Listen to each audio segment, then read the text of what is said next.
parang 1 year ng Fast Talking 1 Boy year Abunda. na. Yes. Okay. Narinig ko from someone that you have plans of doing a movie na may kinalaman sa mga ex. Yes, it's just a concept na about sa ex.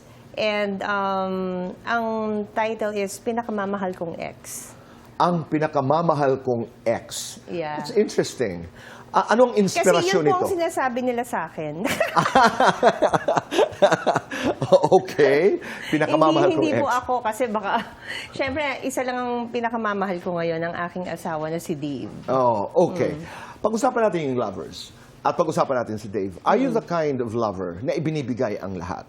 Or ikaw ba yung tipong, after everything that had happened in your life, you know, sabi ko nga, you look like 36 to me. Oh, thank you. Pero to yan, ikaw ba yung nagtitira ng konti para sa sarili? Before, bigay lahat. Ngayon, kahit may asawa ko, may sobrang, kahit 1%. Nagtitira ka? Nagtitira for myself, for me to take care of myself. Kasi of course, I want to look good for my husband. I want to be healthy for my daughter. And para din makatrabaho ko ng maayos. Iba't ibang klase ang lying, di ba? Merong white lie, Yes. ibig sabihin hindi nakakasakit, merong straight lie na talaga, merong deception, merong invento talaga, meron naman pathological, sakit na. Anong klaseng pagsisinungaling ang hindi mo kaya? Ay, yung sobrang, ano ba tawag doon sa Yung parang invento? Hindi po kasi ako talaga nahuhuli ako, lumalaki butas ng ilong ko. Okay. So, lalo na yung mga nakakakilala sa akin. Nagsisinungaling ka, ganyan. So, mas hindi ko kaya yung matinding Pagsisinungaling. pagsisinungaling. Hindi ko kaya. Better na wag na lang, kumbaga, lalayo, kasi hindi ko pa ginagawa. Parang huwag mo na lang sabihin, huwag ka na lang sumagot, huwag ka na lang magsinungaling. Yes. Ang ginagawa ko lang is white lies lang, na parang tipong, may pagkain na ba tayo? May pagkain na. Nagluluto na. O nasaan ka na? Malapit na. Oo. Malapit ako sa GMA7. White lies. Okay. Nasabihan ka na ba ng ex mo? Sinungaling ka? Pinaasa mo lang ako, hindi mo naman pala ako mahal.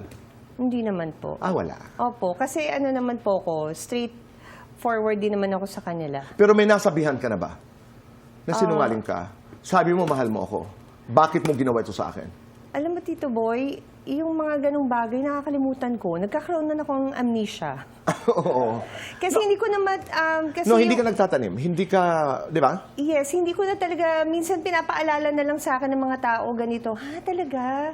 Kasi yung mga, hindi magagandang nangyari sa life ko, kinakalimutan ko na siya and move on. Right. So, kasi pag may bigat kang dala sa puso mo at dibdib mo, Ang bagal. Ang bagal ng mas maganda magandang flow ng blessing sa life mo.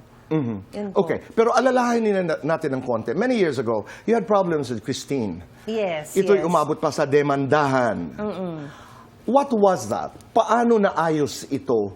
At ano yung pinanggagalingan mo noon? I think, ginawa ko lang, Tito Boy, tough love.